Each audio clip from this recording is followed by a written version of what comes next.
Hello and welcome back to New Paradigm Healing. This series focuses on Ayahuasca Assisted Therapy.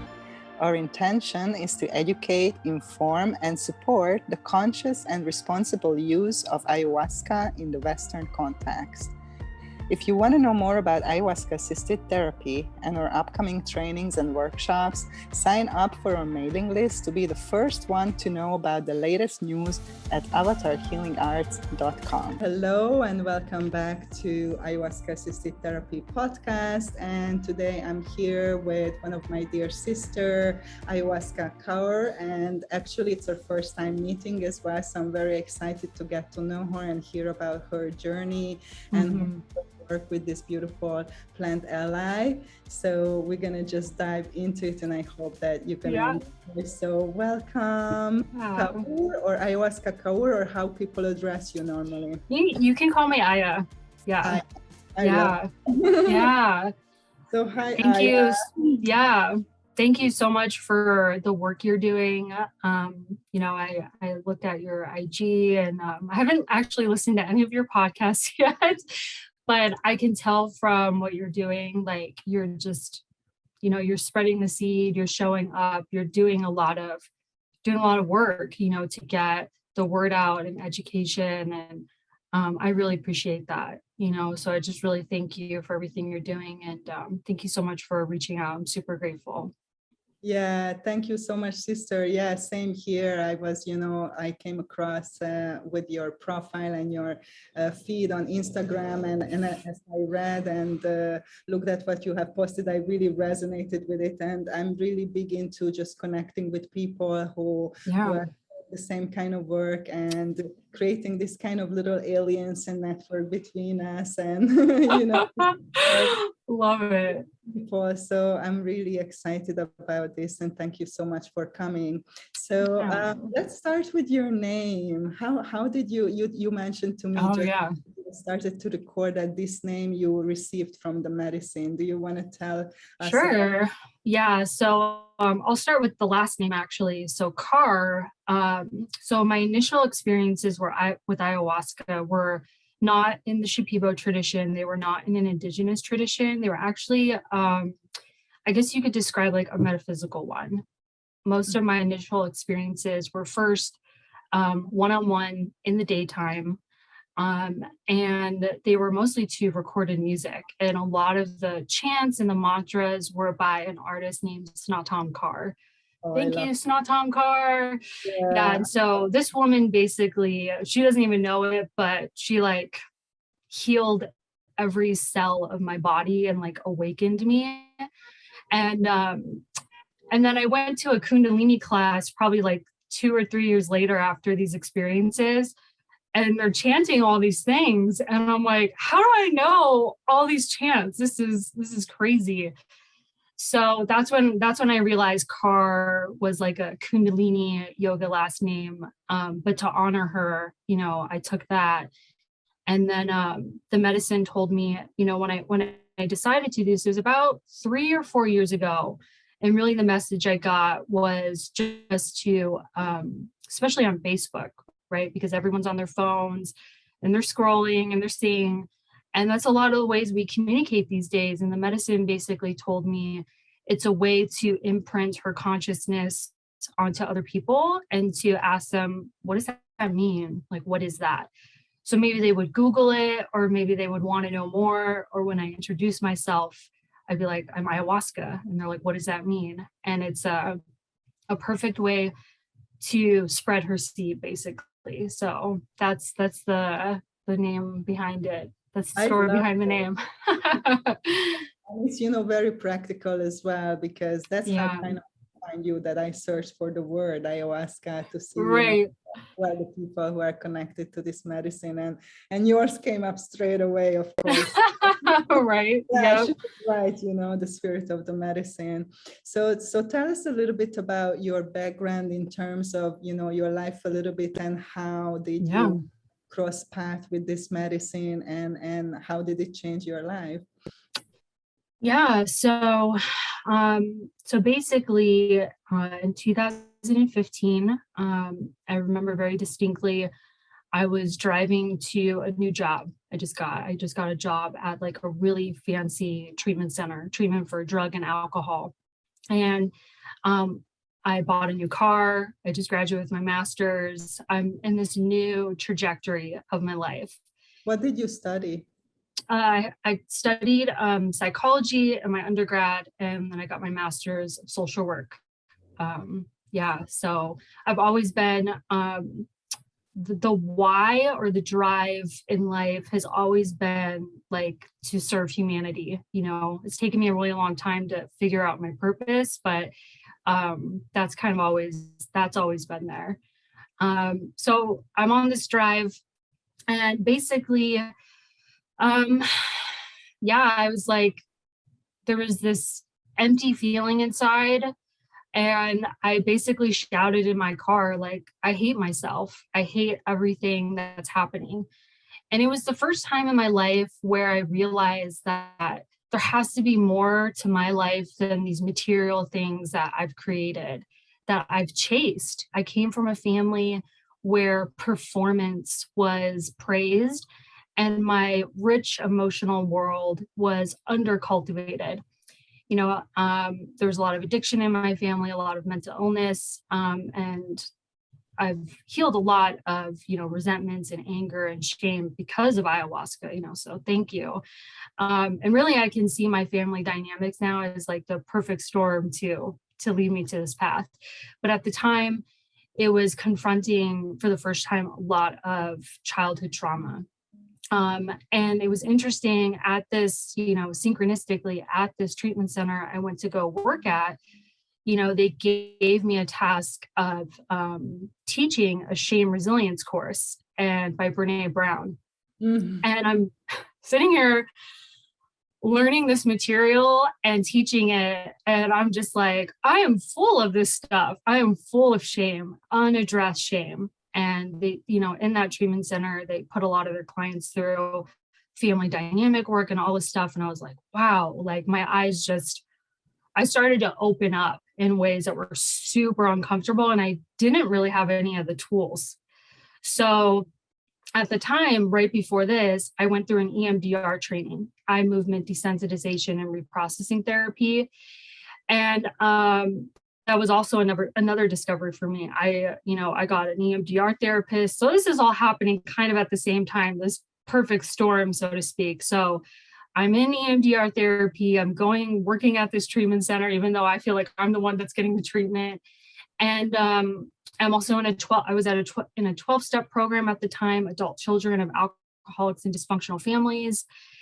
And so just opening all the boxes. And it was very uncomfortable. It was pretty miserable. And I think that's a lot. I think that's a reality for childhood trauma or complex PTSD. It's not comfortable, but the rewards of it are absolutely, they're absolutely incredible, So then in 2016, in this very room that I'm sitting in, even though you can't see it, someone had told me to go see this medium, this channel. And I was like, no, I'm good. Like, I'm solid. You're crazy. And this person who told me, she went to the same gym as me, and she told me like a couple of times, like she kept, and so I was like, okay, there must be something to this. Someone is really going out of their way. So anyway, I went to go see this medium, and basically in her channeling, she says, like, they're telling me that hallucinogens would be really good for you. And at the time, I had never taken a psychedelic in my life. I actually was of the paradigm of like, drugs are bad. I'm in a drug and alcohol treatment center, so I totally was like, this bitch is crazy. I ain't doing nothing with that. But I worked with this woman for 6 months. Like, I developed a very close relationship with her. And she basically became like, I guess we would refer to it now like a spirit guide or a guru. I really looked up to her in a way that like a student looks up to a spiritual teacher. And I trusted her. I was like, whatever this girl says, like, I'll do. And it's worked out really well. I know there's situations where that doesn't work out well, but this one worked out very well. And so she really, encouraged me to get training in hypnotherapy and Reiki and shamanic arts. And I just opened myself up to things like, I was like, wow, this stuff is real. Like people do this stuff. And so all the things, I'm hardcore in my 12-step program and my EMDR work, doing all the things, and I'm still struggling. So I basically call her up one day. We're 6 months into our work together, my spiritual mentor. And I was like, whatever that Ayahuasca, whatever it is, we're doing it. Let's do it. And I didn't read anything on it. I didn't read a thing. I actually showed up to my first sitting with a venti Starbucks cup in my hand. And she's like, did you read the prep? And I was like, I didn't get it. And so obviously my story is very it's not the usual, but I've made a lot of mistakes, which I hope to pass on to other people. And so that day, I went on a hike with my friend, and I did what I thought I needed to do to prepare, at least to ground myself. And she was like, okay, well, she pulled out what's that thing called? A pendulum. She pulled out her pendulum, checked in with the guides, and she was like, you know what? We're good to go. So that was kind of uncomfortable because the caffeine and the DMT were definitely fighting in my mind with that. But and then since 2016, it's just been an incredible ride. There's just so much to tell, but I think just to finish up here and wrap it up, I think the one thing that I learned in my, my first 5 experiences, other than beautiful rainbows everywhere and mandalas and a world I had never seen before, because I did in the daytime, was I began to actually see who I really am. Like I mean, you read about the God self within, you read about the soul within, you read, I read in 12-step, they talk about that. Even in psychotherapy, they talk about that. But for the first time in my life, I actually experienced it. I was like, holy shit. And I tapped into a part of myself that a lot of my trauma had covered up. And so that's, I'll stop right there because there's a lot to say, but that's pretty much how I came into this world. And the world of ayahuasca, of course. And can I say one more thing? Absolutely. Yeah. So I have this tattoo on me. It's a vine and a leaf, and I got that when I was 17 years old. And so when I got this tattoo, basically what happened, I'll never forget, I was in my room for 3 days, and a lot of people would describe what happened to me as a manic episode. It probably was kind of manic because I was a little unstable at the time for sure. But, anyway, so, and I spent 3 days in my room drawing this vine and this leaf, not really knowing what was going on. And then I went to the tattoo artist, and I was like, okay, this is what I want with this vine and this leaf.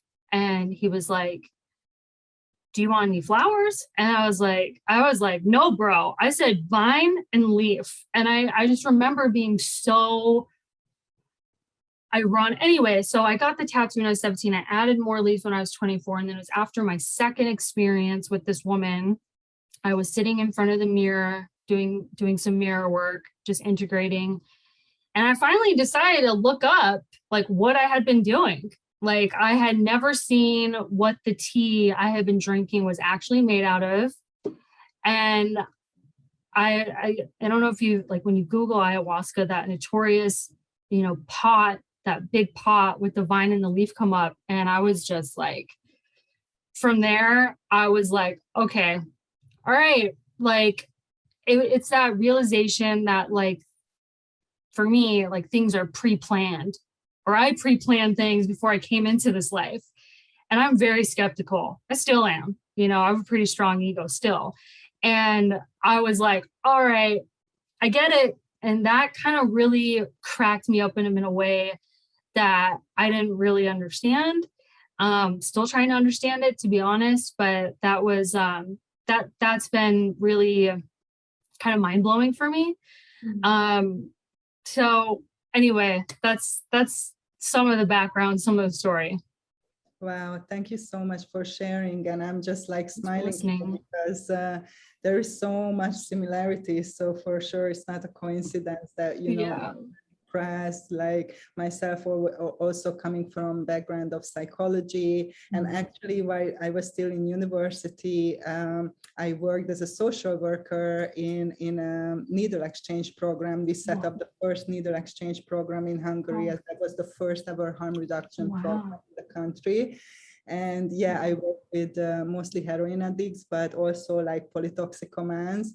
And that was really, for me, that started me on a more like alternative holistic healing path, because coming from, from psychotherapy, I was like, this tool is like useless for these people, like these people the most need help, like Absolutely. all the things that I learned in the university were not very helpful and useful.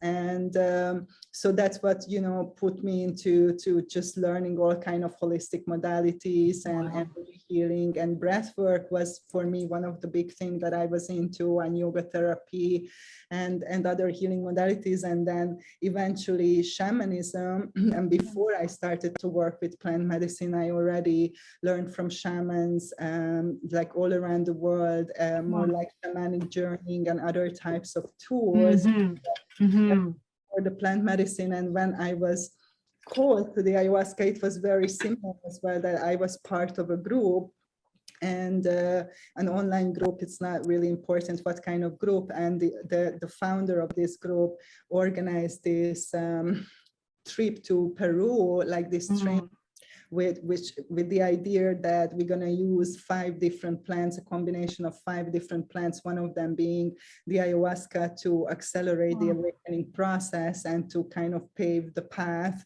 for the rest of the people to come. And I knew about the plan like super limited, like I also thought, oh, this is some, hallucinogenic stuff, and that's all I knew. And I went like without any research, just based on trust, because this calling was so strong for me, and it was something within me said, no, you are going there. People who knew me, from my 20s, I grew up in a city. I was super disconnected from nature. I was freaked out of all the bugs and things like that. So Amazon jungle, they were like, yeah, right, you princess, no, I'm going really, for sure. And it was just so strong, this calling and the trust of this person who I knew, that I just went without any research. And although we did the dieta, the physical dieta, when I was in the jungle, but I had really no conscious preparation apart from, doing the physical detox part of it. And so it's just so funny, like the similarities. And also, I have a tattoo, and it's it is beautiful. Like, wow, that's beautiful. I did that tattoo before I ever sit with it, and then afterwards I also just got chills. That, oh my God, it's the plant, and it was just, the synchronicities. And of course, definitely it's part of my destiny, and obviously your destiny, and we were guided to this path. And for me as well, it was such an awakening and such a deep experience, and working, with my own shadow and my own trauma. But when I started, I wasn't aware of any integration. I was a therapist. I worked as a therapist with all the tools I gathered kind of before. And I totally thought that, I'm going to go in the jungle, do this training, be there for a couple of weeks, do a bunch of ceremonies, and everything is going to be fine after that. Totally. And when I was halfway through the training, like I had a serious meltdown and I wanted to quit. Actually, I was like, send me the boat. I'm going Yep. home to mommy and puppy. Like, Yep. just, I don't want to be here anymore. And definitely not drinking more medicine. But thankfully, I had great support there. So I did stay and kind of went through with the whole thing. And once the training was finished, I was like, oh my God, this was so intense that beyond my imagination, but I'm over it, And then the facilitator said, when we said kind of our goodbyes, that, okay, the real work starts now. And I was like, what is she talking about? Right. I thought we did the work, like that was the like I don't understand. So that was my beginning, and I had no concept of integration. I had no concept of what's going to happen after. I had these misconceptions that like obviously all my troubles will go away, and then I started to feel worse, and heading into total meltdown. And I thought naively, I think a lot of people think that oh, I need more medicine because I'm still not well, I'm still not feeling good. On the contrary, so I kept drinking more medicine out of this naivete that to a point of like a total dissolution of identity. And I was in a very scary place, even for me, and I needed support, and the universe sent me angels, in form of people who were able to support me through that very intense process. And that was the first time when I met a Mexican healer who was in the tradition, with the shamanic tradition of the Red Road and the medicine, but she was also trained in Western psychology and breathwork. So she had similar background to me, and she kind of bridged these two things together. And she was the first person who told me about the integration, and who told me that, okay, you stop drinking medicine, like just stop it, you need to integrate. And I'm like, what does that mean? And then, she told me that, oh, you can use this rebirthing map from Stanislav Grof because you're going through a rebirth experience, and use that as a map to go through your own process. And that's what I did, because I was in such a bad state, and literally internally, but my life falling apart. I just moved to Mexico. I didn't know anybody here. I had no work, no clientele. My clientele was in Europe, I didn't speak the language. I was literally in like this house of just an empty house, and like total breakdown, like on every level, that something we can relate to. And I started to dive into this integration that she was telling me about, and understand more this concept, and just, staying with myself and my internal reality, and journal and write everything down, and meditate and do my practices, and just observe, and just stay open to receive guidance, through the plant. And I didn't drink medicine for 3 years, because took me that long to come to a state that, okay, I feel centered and grounded, and that it's a never work, but go through.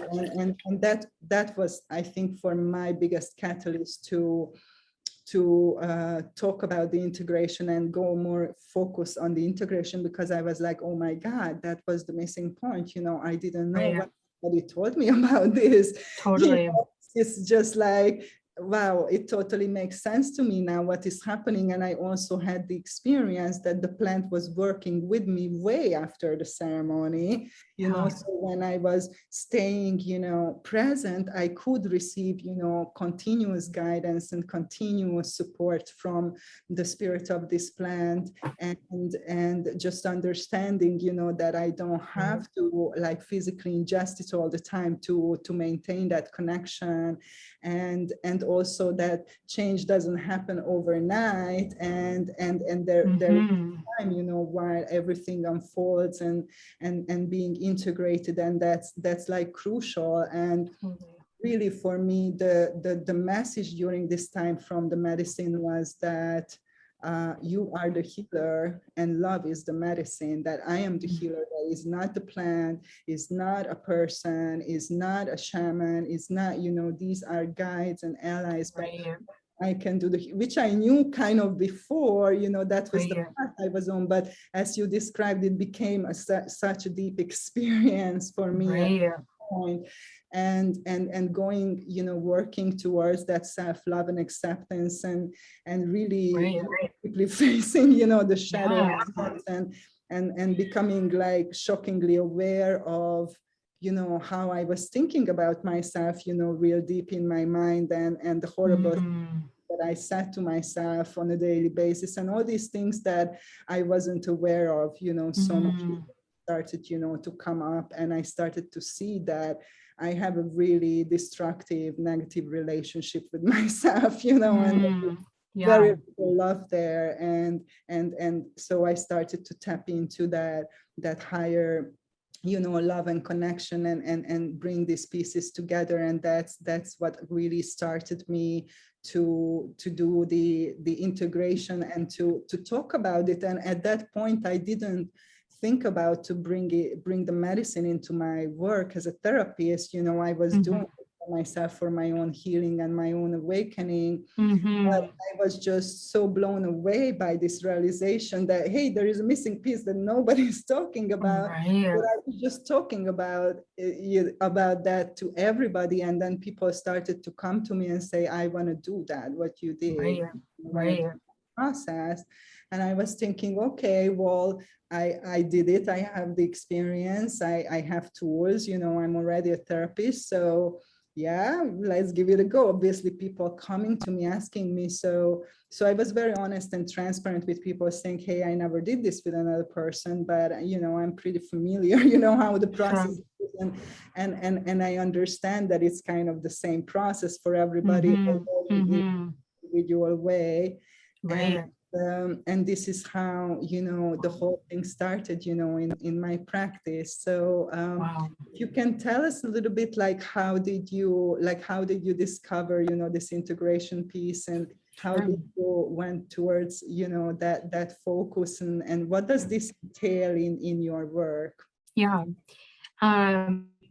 Well, thank you so much for sharing so much of yourself. You sound like you've just done, right? You've been through hell and back for the purposes of yourself and other people. And it's so beautiful. So thank you for everything you've done for yourself, and everything, the message you're passing about integration.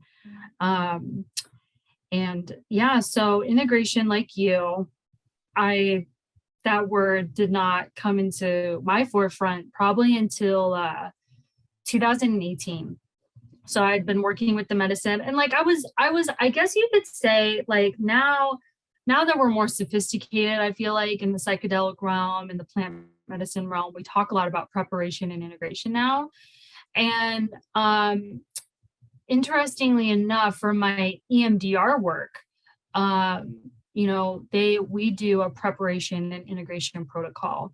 So as I'm doing EMDR with people and I'm spending the weekends doing ayahuasca, I'm like seeing how these worlds are so similar, but very vastly different, if that makes sense. And it's like, okay, if I'm going to spend all this time with somebody, at least in psychotherapy land, to open up these boxes of trauma, you would do the same with somebody with ayahuasca.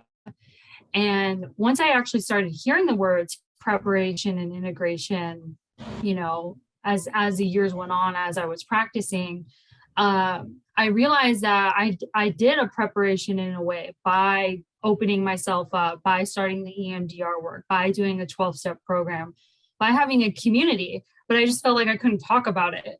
I felt I was like in the closet about my medicine work. And so the integration piece, I feel like I really began to solidify it even more in 2019. And like you, that's when I also discovered breathwork. And I had done Kundalini breath of fire. And then I was introduced to Wim Hof. And then I went and saw like an actual breathwork facilitator who taught me about breath work. And then I also started getting into Stan Groff and like things just started to click, and I think, the word integration is different for everyone. It different like activities, whether it's passive integration or active integration, whether you're doing like, you're putting good foods in your body, you're drinking water, or you're doing, internal family systems, or you're really looking at different parts of you that are driving your life that you don't really want to drive anymore. And like, looking at those deeper, are they unmet childhood needs? What is that? Where is that part coming from? How was it created? That sort of thing. And basically now in my work that I do with people, I do a trauma, basically what I promote in my own way that I've made up in my head, but it's obviously like a hodgepodge of things that already exist, is trauma-informed ayahuasca preparation and integration. And it's really respecting the setting, and a person's readiness, and really the autonomic nervous system, the central nervous system. And, it's like, for me personally, like walking into a dark Maloka with 20 people in the beginning would have not worked for me. And that's why I started with individual sessions. I did my first probably 10 to 12 experiences were one-on-one. And that's what I needed. That I needed someone to be a sacred witness to all the pain that had never been witnessed. And I needed someone to be fucking right there, so in my work, I don't facilitate medicine yet, but I do plan on opening up a ministry in 2022. And that's basically what my specialty is going to be. It's going to be, one-on-one individual. We do a full assessment of your childhood trauma, and we begin to equip you with tools, like you mentioned, like mindfulness, breathwork, everything that can help you regulate the central nervous system, because it's like, if you think about it, if someone's not regulated and they're too high, basically in the ayahuasca space, we're not processing anything. We're just having a bad trip. And these are of course my thoughts and my beliefs and based on my experiences. And I really want to offer a space where someone can go in and be regulated. We're giving them a dose that they can actually process, if that makes sense, where they're not getting too high, right? And they're in a setting where they can see the outline of their body. They're not dissolving, right? Because for me, the experiences that I've had where I was in a dark room and I got completely dissolved and I was too high, and like other people are screaming in the Maloka with me, it's integrated and it's all well now, but at the time it was devastating. And I just think going forward, in my opinion, taking this practice, when applying it to complex trauma, I want to be careful, and I want to give people, I want to support an experience that supports, the really fragile and vulnerable trauma that is inside of all of us, essentially. And then when we add ayahuasca, there's definitely a lot of things that can come up. So when I help people integrate, it's I really focus on a mindfulness practice. So becoming still, being the observer, being the witness, and then somatic experiencing and polyvagal theory. Sorry? What was the last thing after Polyvagal theory? Okay, tell me about that a little bit. Dr. Stephen Porges. Thank you, Dr. Stephen Porges, polyvagal theory.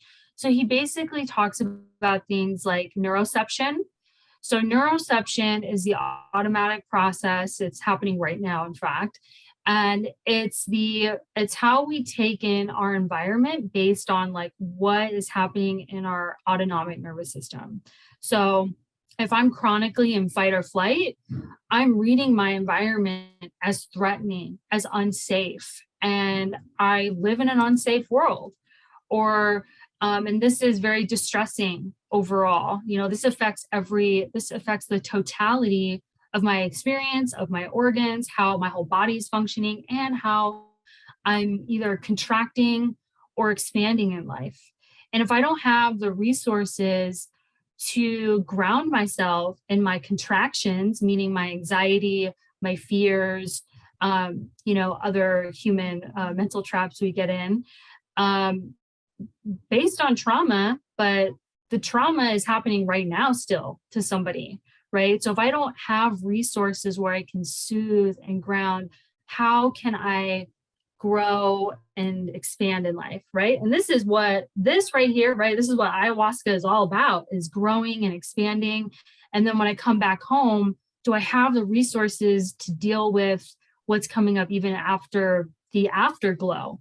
The 3-week, 2-week, 3-week period where everything seems so amazing and incredible, which is a really great time.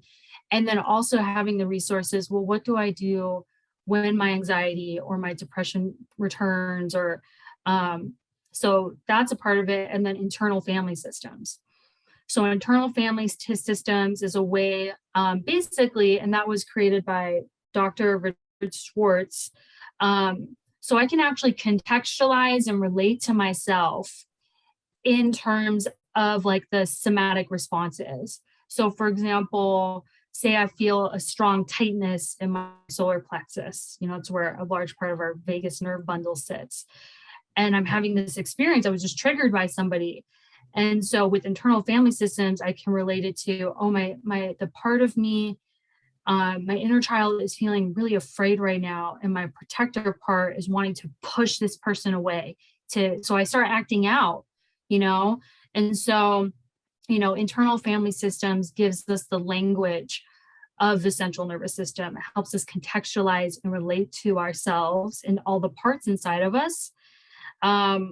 So these are definitely the tools that I've used on myself, that I continue to use on myself, God willing. And I'm continuously surprised along this journey. And that's really why I'm tempted to just keep coming back, because although it's very challenging, the growth is just exponential. And I really see it working as long as I do the work and as long as my clients do the work. And that's what I tell my clients. I was like, look, like, these are the things you're gonna have to do. Like, and I can say that with nothing but love, because I know it's true. Like, I've tried just doing ceremonies and like floating, and then I'll just become reactive, and then that's how my life will be. And then when we have these tools to resource ourselves, to come back to center, to feel like a sovereign and empowered being, right? That's what it's all about. Teaching my clients that you are a sovereign being. And by tapping into these tools, like that's what's going to free you. And, so that's something I landed on, the trauma-informed ayahuasca in preparation and integration after I came back from Peru this year. So I went to Peru. I went to the Ayahuasca Foundation for 2 months for their ayahuasca initiation course. Yeah. And are you familiar with it?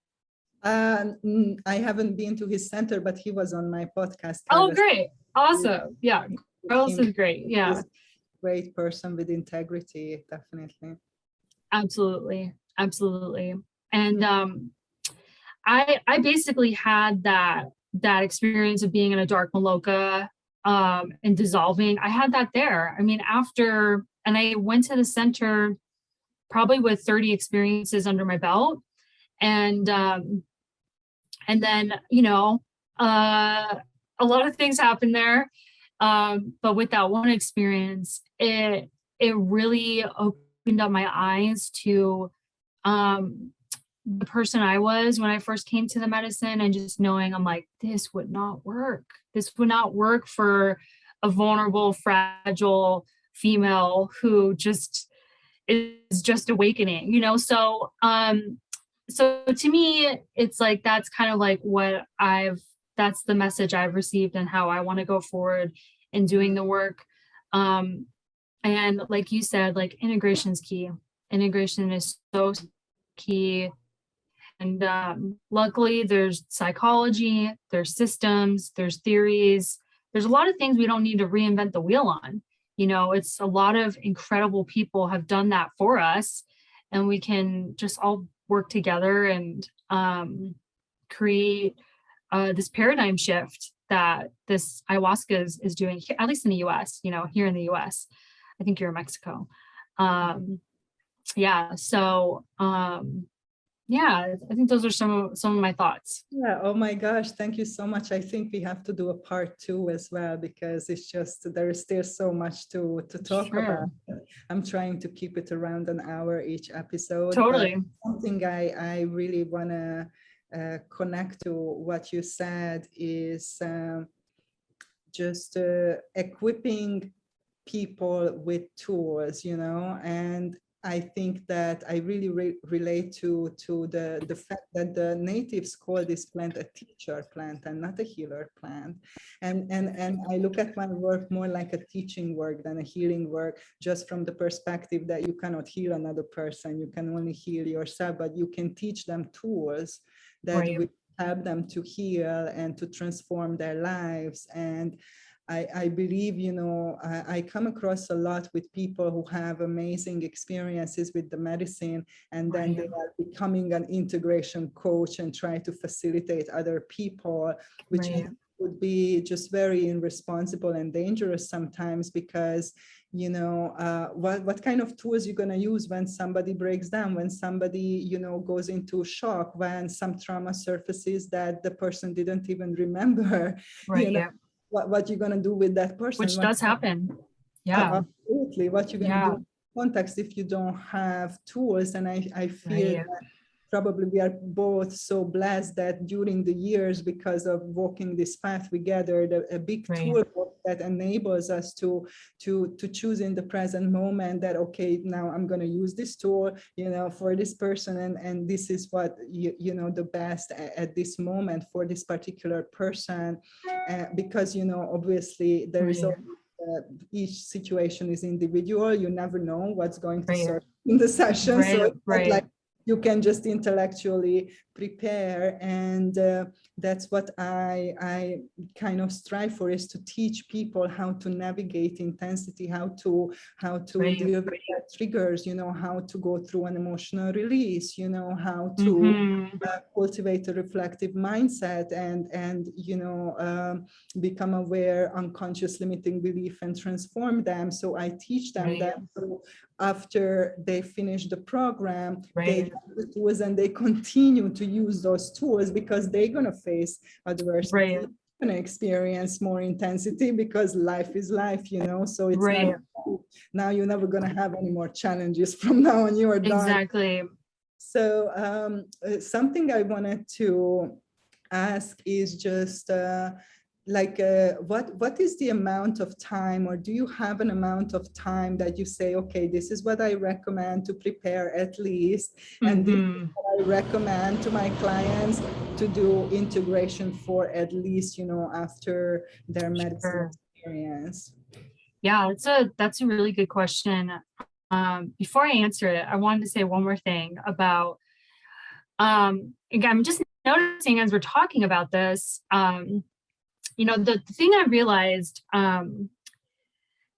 just in terms of ayahuasca, like this, I believe, I don't know if you've had this experience, but I believe, especially with your therapy background, like this medicine taps into things that I could never touch, that I could never, because the default network is so strong, because the ego defenses are so strong, and that's human design, so the medicine is a master. It has blown my mind over and over again of how it just can tap into things that I would have never seen. It's just speaking of parts work really quick. I had a ceremony one time where the medicine showed me there was 28 parts inside of me. And I was like, what the fuck am I going to do with all these parts? And I wrestled with her. I argued with her. I was on all fours for like an hour. And I don't know how long it was actually, because time and space, but it felt like an eternity. And she was like, you have to accept all of them. So I guess that's just, I wanted to say that. So she opens it up in just a miraculous way. And then the hard part is that default network. It is so strong. And we will default. I default all the time. And that's why the tools for the integration are so empowering, because we can learn how to recognize when that default is coming online, whether it's somatically or part-wise or any of that. And that's what will help with the long-term change, because the changes that happen in ceremony are sometimes effortless, meaning she just goes in and she's able to do this incredible work. And then, like you said, the work starts now. So I felt really called to say that. Mm-hmm. So that's a really good question. I don't think I have a solid answer for that. I really work with each person individually. And I do take into account, have they had any non-ordinary states of consciousness experiences? And if they haven't, they've never done any sort of psychedelic. A lot of my clients have done ayahuasca already. So that's like, they've done work, and like, I receive them on this place where they're already along the path. But I've had clients, I have some clients I'm working with right now. They know what I do. They're very curious. And we're working on a lot of hardcore childhood trauma. So it's like, I don't think I can give a specific timeline, because I do think it's a very individual choice. The person feeling, there has to be certain factors set up. Does a person feel safe enough? Do they feel safe enough to the place that they're going to? Is their set, is their mindset good for now? Is their set good for that setting? So I definitely promote, like, proceed with caution, do your research. Very the opposite of maybe how I jumped into this whole thing, so I do think it's like allowing that person to really sit. And if they're working with me, we're doing childhood trauma work. That's what most of my clients and I work with. So they're doing it. And then whenever they come to that conclusion of like, I'm ready, then we can start moving into a conversation of dieta and like some things that to be prepared for in these experiences, like you said, working with that intensity, because it can happen in ceremony, and having just remembering your breath when that happens, and then as far as like, how long to take to integrate in between ceremonies, I also think that's like a preference, I've never had someone who's like, well, that's not true, because at the Ayahuasca Foundation, we do medicine 3 times a week. So it's a little different. It's like it's meant to be that way. But I think it's really individual, and it's like how stable that person feels. What is happening outside of ceremony? What do you feel like? What is your thought process?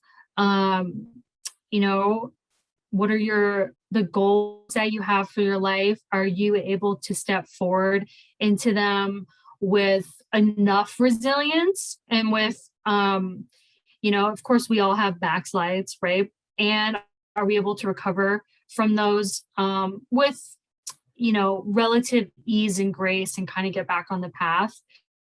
So I don't know if I have like a straight shot answer for that. I think it's really, really individual. I don't think ayahuasca is for somebody has no tools and hasn't addressed anything, and they're just going to throw themselves in there. Not to say that hasn't happened with people and it's turned out just great. I personally, working with someone though, like if you're working with me, of course, like I'm responsible in a way, right? Like I need to be ethical and integrity and like recommend things that are sound. So if someone chose that on their own, that's, we all can make choices in life. But I would say for the most part, people that I work with, they've been working with the medicine.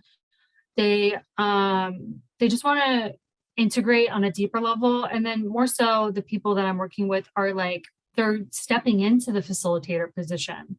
So it's like a different kind of evolution when you start doing that, because it's like now you're dealing with you're dealing with a lot, right? Because now you're responsible. You have to like embody certain things. You need to be in alignment. You need to be sure you're continuing to face your own shadows.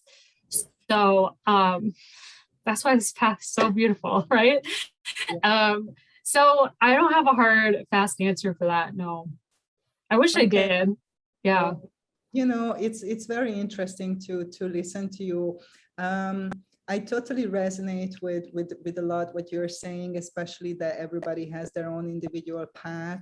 I also, I don't really work with people who have no previous experience in any kind of healing or shadow work or spiritual practice or something like that. But I don't even get sought out by people who didn't have, like normally people who have that calling and say, no, I really, really strongly feel, they come to that point because they already did some internal work and some shadow work in some shape and form. So I totally agree that I wouldn't recommend, to go into total blank, like with no previous experience. However, I also acknowledge that the destiny and the mystery of life, and the divine in mysterious way. So I'm not to tell it's not okay. It's just that's not the way I do it. I normally work 2-3 months with people in the preparation when they have weekly sessions, when we do some preliminary work, as you said, around checking, family history, medical history, trauma. So they will become familiar that, okay, this will surface for you for sure in the integration. Right. Yes. And just, preparing them to work through some fears and to give them some tools for the ceremony as well, and explain them a little bit about the integration and the death and rebirth cycle and how does that look, how things will get worse before they get better, and so on and so forth. So they have more knowledge and informed consent when they go to the ceremony. And then, it is the right time when people feel prepared, and say that, okay, I'm ready. So it's not that, okay, it's the time that I told you so, and you have to always up to the people. And I always say to them that you can change your mind on the day, say, no, I don't want to do it. And that's fine. It's going to be an opportunity. I personally, I don't serve the medicine, and I don't feel so called, to do that part of the work. I have so many amazing people who I personally know who hold sacred spaces with great integrity. So I refer people to these places, or people already have, some kind of connection. Nice. So I'm familiar with this space and I want to go there for the ceremony, so on and so forth. And in terms of integration, like I do ask people to commit for a year with me. And that's because my experience is that, everybody who I ever worked with had like an amazing transformation within the year. So I know from experience that if you commit to a year, and you give your 100%, your life will change. I guarantee, what you imagined. And I work with a lot of people with, as you said, complex PTSD and chronic disease, And change doesn't happen overnight. When you work with complex trauma, it's not gonna, you won't be able to work through it, in 3 weeks. A lot of people think, so integration. After the ceremony, we had an integration circle, that's not that sounds nice, but that's, an element. What I'm looking at, in my practice and my experience is real, long-lasting change. Somebody comes with a chronic disease, let's say cancer or autoimmune or whatever, obviously it's very easily measurable. You still have the disease or you're healed. Right. And I do have, many, many examples for that. People recovering that year, naturally, without medication, without allopathic medicine, coming off pharmaceutical medication, living without the anxiety, living without the depression, so on and so forth. So that's something that is more measurable, but also, how your life's changed, how your relationships changed, how your priorities changed in life, how your perspectives changed of who you think you are, and what you know about this context where we live in and we call life. So I think, from my perspective, there are milestones that you can measure where you are in that kind of integration. Yes. I find that some people who don't do enough integration, they just keep going back to the medicine and say, okay, it didn't do it for me. Well, first, the whole point is it's not going to do it for you. You have to do it. And you didn't reach that point of change because you didn't do enough work. So what more work, not more medicine, but do the more work. And so I didn't, as I said, I had kind of like a 3-year integration process, but that was after extreme experience. So, that was I don't think that's necessary, but I definitely see people just saying, oh, it didn't do, like it wasn't enough. And this is the lack of the integration. And I can compare when people, I ask them to commit to the 1 year, not because of me, but because of them, to make a commitment to themselves, to say, I will put this year, this absolute priority, this thing to heal and integrate myself, and I commit, to go wherever I need to go in terms of mentally, emotionally, spiritually, and to do whatever I need to do. And I like, I work with like kind of very challenging cases, that they tried everything and nothing worked. And I'm like, yep. I love that. And one reason I like that is because these people, I really notice that people who are desperate enough for change, they have the highest level of commitment, and they say, no, I'm going to do it. I'm going to do it. You say, I ask people to journal every day, to send me their daily journal, to do certain practices. And, we have a commitment and an agreement that I put in my 100% and you will put in your 100%. Then you will get out 100% for sure. So I'm not saying that this is the only way, because there's so many ways of doing it.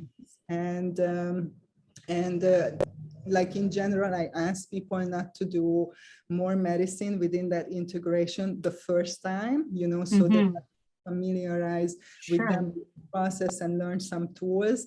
And of course, there is always exemptions, if somebody in a circle and so on and so forth, or have a deep calling, like this, definitely there is always an individual assessment of, what's happening in that particular situation. But what I want to avoid is people say, oh, I just need more medicine, and this, like what I call ceremony hopping, and and not wanting to go into the low, into the shadow, into the darkness, That's kind of, I think, like a spiritual bypassing kind of thing, and then there is not so much results, visible results in life. And I've seen many people who after, 50 or 100 ceremonies still struggle with the same challenges. What happened? What is the deal? And so, yeah, I'm like super just interested, to hear other people's approaches and work in this field, because as you said, there is so many ways of doing it. And I always say to people, who come to me, normally people resonate with me. So, find me by the podcast, by the book or something. So they say, you resonate with your work. So I'm familiar, what I'm asking to do. But I always think that this is not the only way, but I know that this way works, if absolutely. And that's all I can say. And if you resonate with it, let's try. And if not, there are so many other amazing people doing similar work. And I truly believe that people are attracted, law of attraction, they need to work with. Okay, so just to finish for today, because thank you for sharing. It's a little we are it's at 1 hour now, so I just close it for today, and definitely do like a part 2. what you would say, that is something really tangible in your life, how your life's changed thanks to this deep internal work with the medicine, that you can point out that people can really, capture in a more materialistic way that, okay, it was like this before, and now thanks to this work, this is what's happening. Totally. Yeah, I think, well, the medicine definitely showed me who I really am. This bright soul, this bright spirit that was completely exiled from my awareness. And by remembering that, I've been able to, I'm trying to think about it. By remembering that, I've been able to create everything now is birthed out of that, rather than these really traumatized and wounded places. I would definitely say I'm a better partner in my relationship. I project less. That's relatable. I'm sure we all want to be like more present, more connected, more love and more joy in our lives. And not just that, but knowing how to access that. And that's really where the integration has come. Because I'm still human. I'm not perfect. I don't ever want anyone to think that. I still got my issues. And that's why the work is so important. That's why I have to continue my practices. That's why I have to keep going inside every day, even without medicine. And it's given me, ayahuasca has given me my purpose in life. I'm married to this shit. It's on my finger, so it's and it's really just given me a way that I can serve humanity and be connected to other people who are hurting, because that's where I came from. I came from a place of suffering, and there's a lot of people on this earth right now suffering, whether they're shouting it from the rooftops or they're not. And I think this medicine really shows us who we actually are, not just identity wise, but our humanity, and how it's if you look around, it's fucking lost sometimes. And being able to really connect with that and know the truth of myself, helping other people know the truth of themselves and what they want to create out of that. And so I would say just remembering and allowing so many things to come out of that. Yeah. What about you? I want to hear from you. Yeah, totally. I mean, that's similar, and I think you described, really beautifully how our primary relationship is with ourselves. And, we have a very destructive relationship, most people, with their own self. And as you said, coming from that self-hate and self-destruction into a place of self-love and acceptance and living from that space, I have goosebumps, when I'm saying, so definitely this is something I deeply relate to. And for me, it was just living my life in such a deep state of anxiety, that I wasn't even aware, because that was my default. That fear and that feeling unsafe, and as a result of trauma that I went through when I was a child. And so first becoming aware of that fear that I was holding, and that was contracting my being 24/7, and in so many ways, in relationships, in my work, it was just manifested totally. Being pretty self-destructive in my 20s, and totally on some deep level, I think not wanting to be here, not wanting to really live. And coming from that place to as you said, to remember who I am, beyond absolutely that hatred and self-destruction, and then to anchor myself into that part of my being, and slowly bring those pieces, the who were afraid and who were damaged, back into that part of myself, who that divine essence, for self, who had that unlimited love, for everything. And this just you know, I don't even remember, you know, the anxiety is so weird, you know, when you Right. find this a lot, you know, when people go through this type of healing, that when once you let go of who and what you are not, then you are like, oh, I was always like this, because that's natural, that's your natural state Right. of being. And I have to Right. look at my journal, and I was like, oh my God, I used to think Right. that, you know, I used to feel that Right. all the time, and I don't feel that, and I just have this very deep sense of trust and safety, you know, and confidence that I never Yeah. experienced before. Wow. Definitely, you know, just feeling more connected, not just to myself, but to everything around me, and to the earth, that to my physical body. Like, I wasn't in my body fully until Mm, probably, you know, a couple of years ago. And then I right. don't even, Totally. I'm like fully embodied now, because maybe I'm just not aware that Totally. pieces are still missing. But just in comparison of to 10 years ago or 20 years Yes. ago, I was not inside my body, you know. So I totally resonate with that. yeah, just being here and being grounded here. And Right. you know, another big thing is taking full responsibility for my life, because when I was so hurt and I had so much pain, and that Amen. project all the time, you know, and I always find somebody to blame for my misery, and to understand that the world is not against me, and the universe is working for me. And to, instead of blaming and projecting, just having this perspective of what can I learn from this experience. You know, I know that Absolutely. in me to be, you know, a higher expression of myself, and that's Yeah. definitely change in thinking, you know, and in Yeah. perception. I would say that was definitely a big thing. And of course, you know, like coming from the heart, living from the heart, and that headquarters that was in my ego mind, you know, dropping it down into the heart space, and following intuitive guidance instead of reason and logic as the main Mm. guide principle in my life.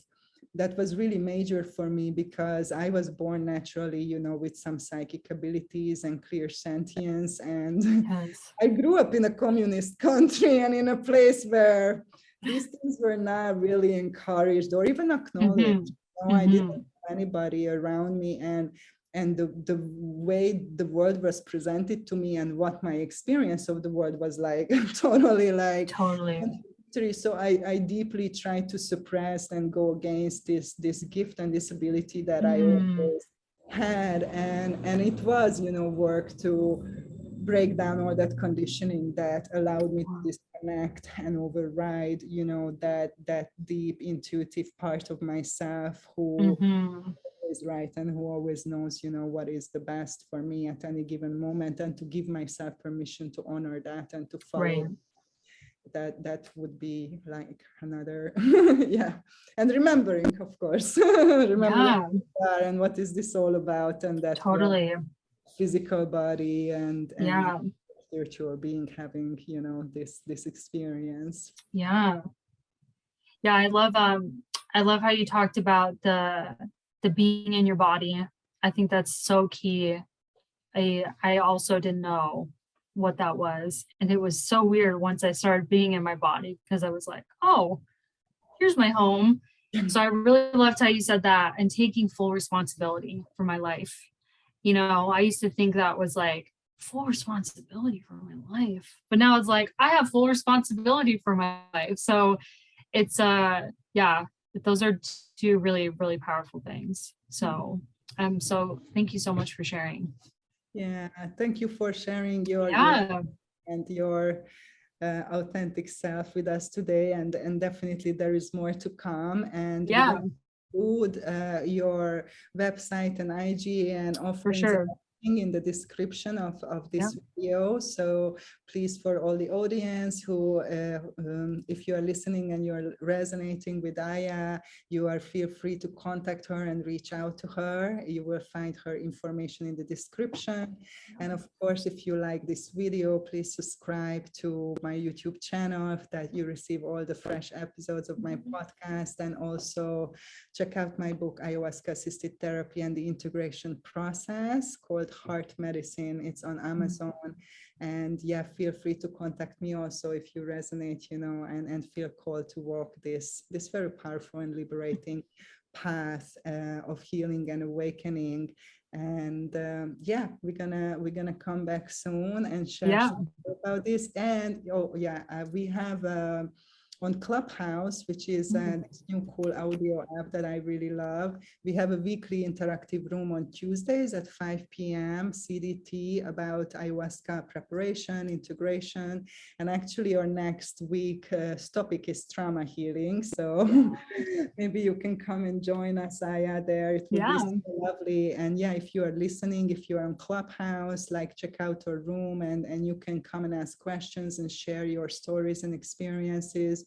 And also, if you're not on Clubhouse, I can send you an invitation so you can just contact me for that. And that's something, that I also offer as a service, that we are really trying to put out lots of information that I wish I would have had, before my journey. And I'm so happy that in this psychedelic space that there is more and more people who are talking about this and sharing, amazing wisdom and tools. So it is easier, maybe a little bit for people who are just embarking on this journey. So thank you so much for listening. Thank you, Aya, for coming. I really appreciate it, sister. Thank you for having me. Really, really appreciate it. Thank you so much. Yeah, and remember that you are the healer and love is the medicine. So lots of love to you all.